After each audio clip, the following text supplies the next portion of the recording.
that actually happened in what is now the town of Lexington, called Terror Springs. The Loyalist militia stole cattle, took it to the springs to rest and allow the cattle to drink. Were surprised by a Patriot militia. Shots were fired. Negotiations began, and the Loyalist militia said, if we give you back the cattle, will you let us go? You are listening to Historyman, the platform for historians, curators, and authors to tell their stories of the American Revolution, walk in the footsteps of heroes, and proclaim freedom reigns. On today's episode, we are with JR Fennell of the Lexington County Museum here in South Carolina. Welcome, JR. Yeah, thanks for having me. JR, we are in this beautiful part of the state just west of Columbia, which is the capital of South Carolina. For our people who are listening outside of South Carolina, don't really have a frame of reference. Lexington traces its heritage back to the German immigrants that came into South Carolina and got land grants. The government positioned this community as kind of a bulwark against the Indians further north and northwest of here. But y'all have got quite the museum here, and it's not a museum that's confined to one particular building. Y'all have brought in quite a number of buildings. Tell our listeners some of the projects you have and the kind of the layout of this particular museum, if you don't mind. Yeah, absolutely. So you're right. We, one of the things that kind of makes me laugh a little bit is we'll take people on a tour of our many structures. We've got 30 historic structures on 6 acres. And, even after an hour and a half tour, they'll say, well, where's the museum? Yeah, because they think of a one building kind of place. Well, each building has its own history within that. Some of the original buildings that really predate the founding of America, I think, in some respects. Yes? How far back do they go? Yeah, so, we've got 3 18th century structures. At least 2 of them predate the American Revolution. We only have kind of an exact date for one of them. That's thanks to some tree ring dating, some dendrochronology that we're able to do in the Lawrence Corley Log House, and that dates from, we know specifically, to 1771. And so we say it's the oldest building on the property. And it's a fabulous tour. It's something that kind of, like you said, it kind of takes you aback because everybody's looking for a museum, and each building is another museum set with another set of facts and stories that go along with that building. Some of these buildings are actually from some of the bigger names in Lexington County in South Carolina during the Revolutionary War, yes? Absolutely, yeah. So Corley is huge. That name is huge in this part of the country. Oh, yeah, absolutely. The house that is across from the museum, was the Fox House? Or That's right, yeah. So we've got the Fox House that's on the museum property, and that is the original house the museum started off with, built about 1832, like I said, is what the museum started off with, but antebellum house purchased by a man named John Fox in 1843. Prominent, he was a farmer, merchant, that sort of stuff. Had his hands in everything. Politician, he was sheriff, clerk of court, state senator, state representative. I mean, any kind of political office you can hold, he held. So, just very well connected. I ran into some of your people from the museum at the Shot Heard Round the World festivities that your group sponsored here in Lexington. Tell us a little bit about that, and then how that is kind of a stepping stone for you in the celebrations coming up. Yeah, so we, of course, like the rest of the state, Lexington County created a 250th Commission to try to celebrate and commemorate the 250th anniversary of the American Revolution. So we got going, and, several of us had an idea that, since Lexington County and then the town of Lexington, got its name from the Battle of Lexington and Concord that kicked off the American Revolution, we thought it'd be a fantastic idea to have a celebration here in the community to celebrate that battle and also kind of serve as a kickoff party for the 250th itself and let people know that we exist and that we're doing some great work and we'll continue to have some celebrations, commemorations, and we'll have some upcoming projects as well. So Lexington County itself, can you talk a little bit about the history of the county, how it developed as a actual bona fide county as opposed to a district? What was the district and how did it become a county, that sort of thing? Yeah, so, you mentioned before, not to go way too in-depth with this, but basically, the devastating Yamasee War occurs 1715, and the Yamasee are driven pretty much to Spanish Florida by 1718, but it, kind of damages the colony, not only physically, but mentally, and so they wanted to create some kind of buffer between the Cherokee, even though they were trading partners with the Cherokee after the Yamasee War,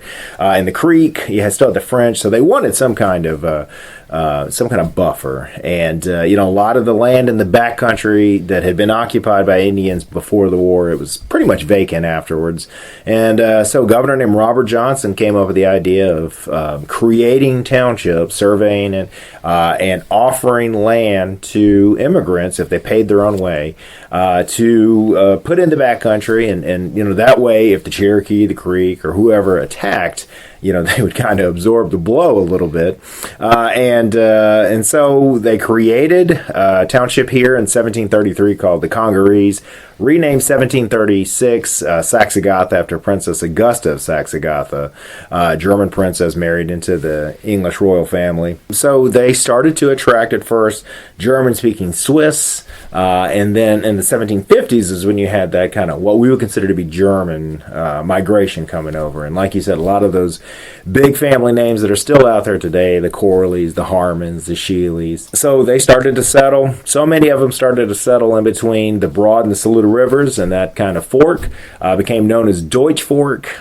Gets corrupted to Dutch, and that's how we ended up with Dutch Fork today, despite the fact no Dutch people were there in the colonial period. Well, some of the oldest churches are actually Lutheran churches. That's exactly right. So, and you talk about the Swedish, German-speaking Swedish. We did have Swedish hamlets throughout South Carolina going over towards the Savannah River as well, right? That's right. Perrysburg, was that Swiss kind of thing. And, it's kind of interesting. I read a very good book about Perrysburg, and they were split between French-speaking and German-speaking, and so the this author of this book was saying the Germans speaking people there had a very hard time finding a minister who could speak both French and German. So apparently they just kept getting French speakers, so they were feeling left out. That's interesting. So tell me a little bit about some of the Revolutionary War history in this part. This was, what was the district here at that time? The Saxe-Gotha district. Yeah. Tell me a little bit about that history, the Revolutionary War history. Yeah, so, this is maybe a little bit of an oversimplification, but you had, kind of going before the Revolution, you had of course, the French and Indian War, the Cherokee War, that was the southern part of that. And growing out of that, you had kind of a volatile time period there in the 1760s where you had a lack of law enforcement. There was no real law enforcement in the area. Justices of the peace, of course, but they had very limited power and really only came around every once in a while. You had landless people that were driven off their land because of the Cherokee attacks. And you had bandits. And so this kind of, these factors kind of led to a situation where a vigilante group called the Regulators sprang up, and vigilante groups often get out of hand, and so you had a group called the Moderators spring up to oppose them, and so anyway, you see those divisions. Even though they were able to get a little more political power, they were able to get circuit courts in the area. Some of those divisions apparently continued into the Revolutionary period, where you had a lot of the Moderators apparently became loyalists later on, and the Regulators became patriots, but at first, the people in this area wanted to be left alone. They did not want to participate in the revolution. They just kind of wanted to live their lives. Also, their land grants were, of course, signed by the King of England, and they didn't want to lose their land, if not their life. And in some cases, the people hated the colonial government in Charleston much more than they, felt any kind of animosity towards the government across the ocean. So when the war first breaks out, they had a difficult time trying to convince the people here to really join in. And it wasn't until later on that you see some of the kind of excesses by Bloody Bill Cunningham, some of these other folks that, they start to really kind of join the patriot cause. What was the center of government during that time I'm saying Lexington County because you are the Lexington County Museum, but was this the center of government in that Saxacatha district, or was it as far north as 96, or was it down in Augusta? Where was the center of power during the time of the Revolution in this district? Yeah, so, the only kind of major community of any sort really was Granby. And Granby, was on the Congaree. It was not, I think, a kind of a center of government. I believe that really to do anything, especially before the regulator movement, you had to go to Charleston for everything. Yeah, and so registered deeds, if you wanted to buy land, that's where you would go, and serve on juries. But Granby was the only kind of community of any size, and they got a courthouse after after independence that they then moved from Granby because there were too many quote unquote frivolous lawsuits, and so they moved the courthouse down to Orangeburg, which we were part of Orangeburg District at the time, and then in 1804. Lexington became a full-fledged district again, and so they were able to get a courthouse and jail back. Well, it causes me to, we spoke about this before we started recording. It causes me to think when Drayton and William Tennant and I believe one other minister came into the backcountry looking for people to sign on to the revolutionary process. They came into the backcountry and they said they came into the Saxacatha district and got a lot of pushback. They got pushback from the Cunninghams. They got a pushback from Fletchall. The Cunninghams and Fletchall were, my understanding, is up closer to 96. Where would they have come? Do we know where they would have come in this area? I don't know exactly where they came, to be honest, but my assumption would be Granby. I think that would be the only kind of area that, a community of any size, like I said, and so, it gets developed about 1760-ish. Kind of makes sense because there were 3 pre-revolutionary forts there at Granby. The Congarees, Fort 1, 2, and I know there was at least 2. Yeah.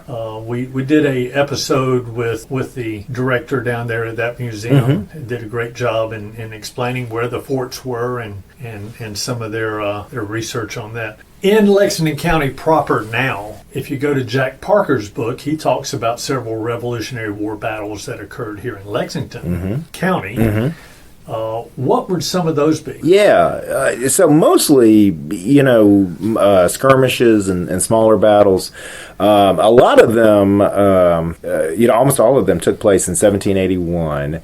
And you had several that occurred during, I think, the siege of 96. And so you had, of course, reinforcements that were trying to go to relieve the Loyalists and the British there. And so you had some harassment of those forces by Patriot militia units here.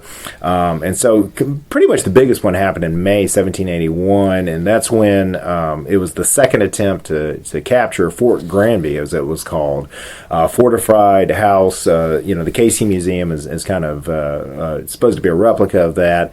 At first the siege was led by Thomas Sumter. He then left. It was taken over by Light Horse Harry Lee, and from what I understand, the sides negotiated, and the troops inside said, "We will surrender the fort if you allowed us to keep the booty that we stole from some of the local landowners." So, from what I understand, some of the Sumter's troops actually saw their furniture going by in the wagons that the British were taking off, and they got incensed at Light Horse Harry Lee for doing this. Yeah, exactly right. Yeah. And I can see why they would, because they were actually, keeping watch on that fort. Sumter had left and gone down to Orangeburg, but he left some men behind. And then Light Horse Harry Lee comes in after they capture Fort Mott. Okay, I'll take over. And then all of a sudden, boom, all their stuff that they were fighting for got taken off by the British. But there are some other battles. Is Juniper Springs part of Lexington County? Absolutely, yeah. It takes place, just outside the modern-day town of Gilbert. And again, that's one of those where you had reinforcements heading towards 96, and there's an engagement there with some of the Patriot militia units, and I think led by Philemon Waters. So, pretty important battle, actually. Mm-hmm. I've read a little bit about that, and it was like Sumter's troops were mounted, but they didn't have any swords. And, and they got attacked by a bunch of Tories that did have swords, and they suffered tremendously. I went down to and I don't know if it's in Lexington or Orangeburg County, but I went down and found some graves out in the middle of a cornfield. Mm-hmm. And I believe that was I think it was in Lexington, but it was out in a rural part of Lexington County. Mm-hmm. And it was just... And it was tied to another running battle or something, and some guys got hung, and it's just field stones. There's no gravestone saying who these people are. It's just field stones, and the owner of that property has maintained that grave for years and years, that grave site for years and years. Mm-hmm. Do you know anything about that? Yeah, there's one that's down on Cedar Creek in the southern part of Lexington County, and then there's one that I've been to called Vaudance Oldfield, and we think that it probably was Van Sant's, in a worn-out field. But like you're saying, it was kind of as the aftermath of another small skirmish that actually happened in what is now the town of Lexington, called Terror Springs. The Loyalist militia stole cattle, took it to the springs to rest and allow the cattle to drink. Were surprised by a Patriot militia. Shots were fired. Negotiations began, and the Loyalist militia said, "If we give you back the cattle, will you let us go?" And they agreed to those terms, went their separate ways. The Patriot militia went to the west, went to a small area off of Lick Creek, which is a tributary to Clouds Creek. And this is in November 1781. And while there, they were surprised by Bloody Bill Cunningham. They tried to hide in a log house, a small log house that was there, and tried to negotiate to surrender, but unfortunately, Bloody Bill had other ideas and earned his nickname, and massacred about 20 men, I believe it was. Yeah. It is interesting, that whole Bloody Bill campaign, until I started getting into that, into the history of South Carolina the last few years. I never knew anything about that. I mean, we weren't taught that in school, even when South Carolina history was required part of your formal education coming through middle school. We weren't. I don't remember anything like that. And especially, I was from the upstate, so I learned some local history from the upstate. But this kind of stuff you don't hear. That was a big pushback when Bloody Bill made his Bloody Scout. That was like he was taking retribution against a lot of the problems that he had, and a lot of the losses that they suffered as a result of the Revolutionary War. Mm-hmm. And they did have to pick one side or the other, or certainly he did. He was a patriot at first and got into a little row with his supervisors or his senior officers, and then he became a British loyalist, and he certainly was a bad guy. He really was. But okay, so Tarpon Springs, is that the one right behind the school district offices and stuff? Absolutely, that's it. Yeah, and so you've got a plaque or something that memorializes that particular place, right? Mm-hmm. We do, yeah. So the local Sons of the American Revolution actually sponsored that and had it installed.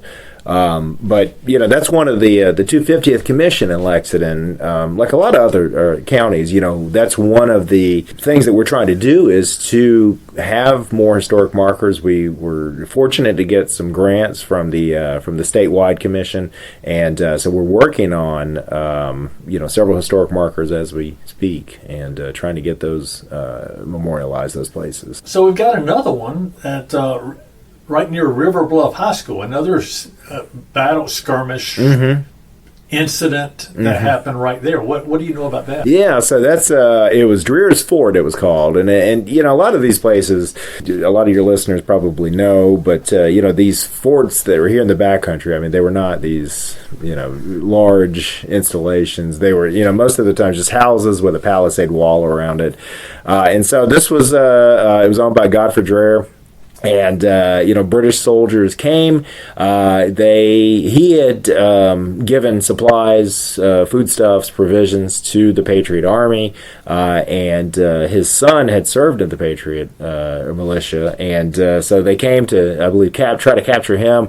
And from what I understand, the few people inside made enough noise that where everybody they thought that it was a huge army inside. They thought it was multiple, many men. And so they ran away from it, retreated, because they thought there was many more men than there actually were. So. Did they actually shoot some? Did they actually gain entry to the house? I don't remember. I've read about it, but there's some of these things are so kind of shrouded in myth and legend that it's hard to tell what's fact and what's fiction. Yeah. What would you want people to take away from their visit to Lexington County? One thing, and this is just kind of a personal thing, I guess, but that Lexington County has its own unique history. A lot of growth is occurring in Lexington County. A lot of people are moving here, and a lot of it's good, but we have been for a while now a suburb of Columbia, and so people kind of think of it as having no history, but it's got years and years of its own unique history. I mean, this kind of German influence has a fascinating effect on the area, and just the people that lived and fought and everything else here before the kind of coming of the interstate. I mean, it's just fascinating, I think. And so if people take one thing away, it's just that it's not just a Columbia suburb, it's its own history. So other than the churches, the older churches, what are some of the influences that have survived?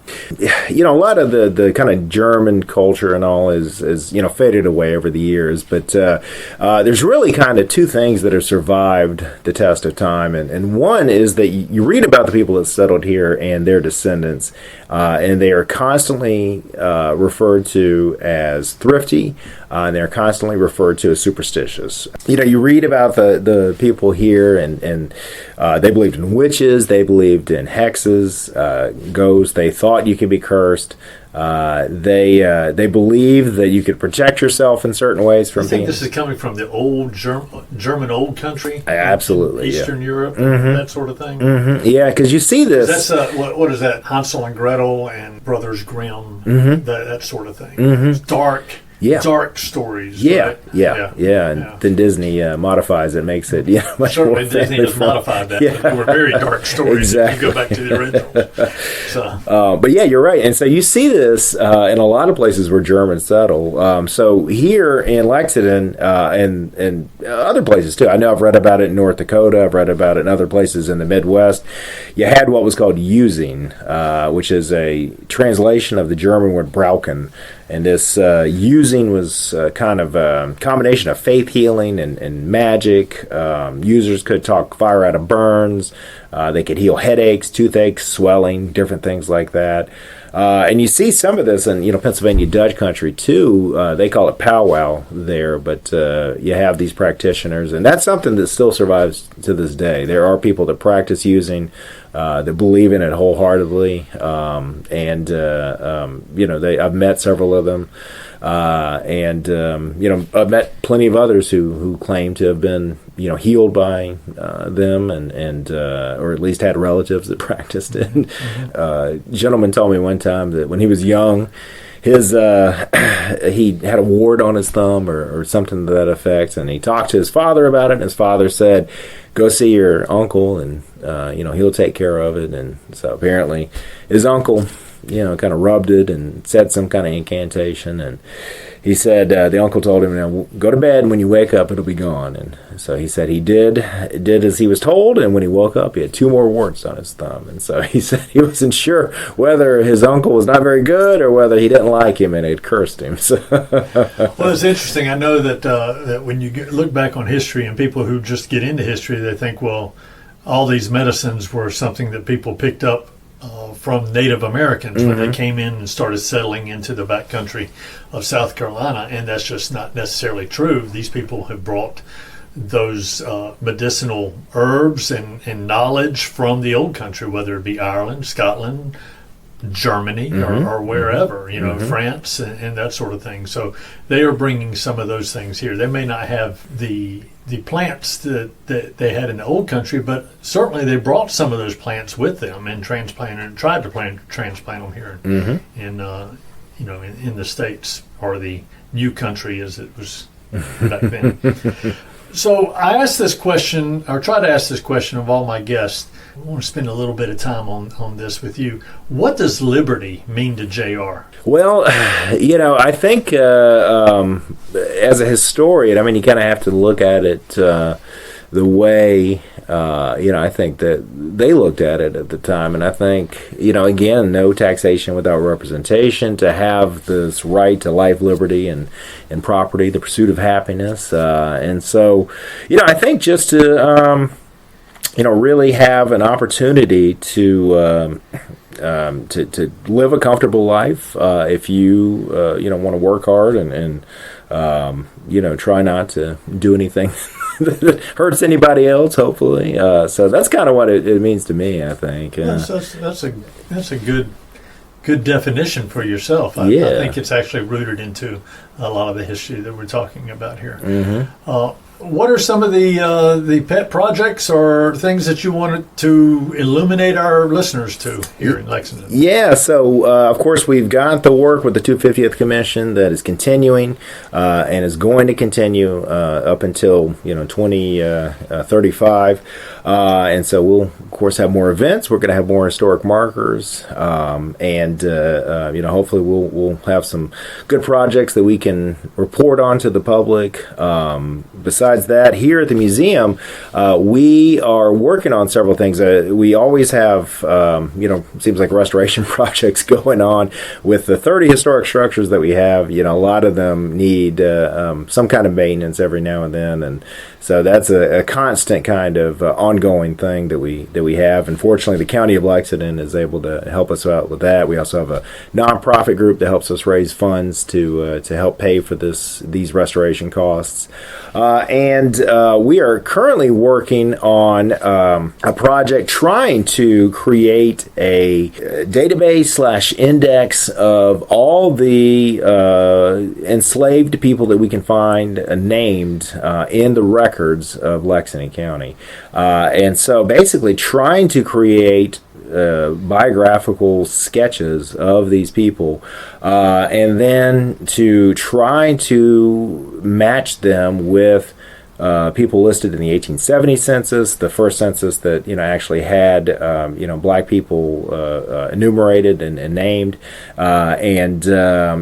because really what we're seeing is that we have a lot of African American citizens who are interested in genealogy, and sometimes reach a dead end, and so we try to help them out as much as possible. We've also been able to make connections and try to get a more complete view of what life was like in the antebellum period here in Lexington County. We've been able to. I'm working right now on trying to find more about. There was in the 1860 census, there was actually a black lady who was listed as a slave owner, and so I'm trying to research her family. It turns out that I think the people that she was listed as owning were her family, and they later became loggers and owned several sawmills. So it's very interesting. This is all up in the Dutch Fork area. But trying to find out more about that, my employee Paul Stetzel, he's a genealogist and has done a great job at creating this database. Y'all have a section in the museum in one of the buildings that is dedicated to that kind of stuff, right? Absolutely, yeah. And it has some records in there, right? That's interesting. So the census didn't come out till 1870, after the Civil War. That's where the first census where black people were, so before that, let me start over. So before that, the slaves were the slave owners were listed in the number of slaves they had with their ages sometimes, but for the most part they were not named, and so it wasn't until 1870 that everybody was listed in the census and named. So it. You did have free, people of color who were listed in the census as if they were, free, and especially if they were, considered the head of the household. But right. But it wasn't until 1870 that you see everybody listed. Do you have any free people of color that were actually tied to the Revolutionary War? So that's something we're also trying to work on as well, to try to see, besides the kind of families and people that we know of, were any, people of color, Indians, black people, were they involved in any way, shape, or form here in Lexington? And that's something that, I'm currently trying to research as well. We do know that after the Clouds Creek Massacre that there were slaves who helped to bury the bodies and were involved in that way. But what is something that's coming that comes up every year that you'd love for people to be involved in, and how would they get a hold of you and get a hold of the museum?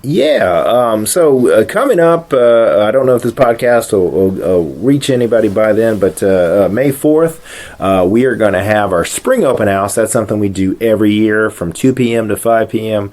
And we have many of the buildings open that people can tour on their own. It's a free event, and at this event we try to focus on historic crafts. So we have a blacksmith on site, soap making demonstration, a basket weaver, a cooking demonstration. A lot of the crafts, we've had pewter casting before. A lot of these crafts that don't exist anymore, and so to try to teach people more about what life was like in the 18th and 19th centuries, we after that we are going to host at some point. Got to get with the town of Lexington and some of the other communities. We do murders and mysteries tours, we call them, and so these are tours that we have downtown Lexington, downtown West Columbia, and the Irmo Town Park. And we try to tell some of the kind of crazy stories that occurred in those communities. These are some of the murders, the duels, the lynchings that occurred, sometimes stories that are swept under the rug, and also talk about the history of the communities and some of the historic structures that are around as well. But that's what we got coming up in the next few months here. How would they get a hold of you? So you can go to lexingtoncountymuseum.org. That is our website. Great way to keep up with what's going on.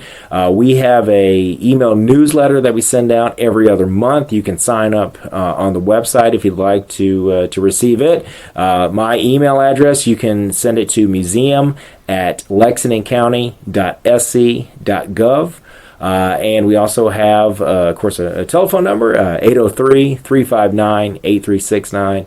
And we'd be happy to hear from you. We hope to see you out at the museum, and keep up with us on. We're on Facebook as well, Lexington County Museum. I believe it's facebook.com/Lexington County Museum.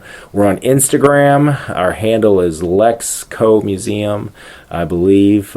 So great ways to keep in touch. We try to post interesting things on Facebook, new artifact acquisitions. Of course, information about events coming up. Kind of cool newspaper articles we find, that sort of stuff. But we'd love to hear from you and love to have you come visit. Thank you so much, JR. Thank you.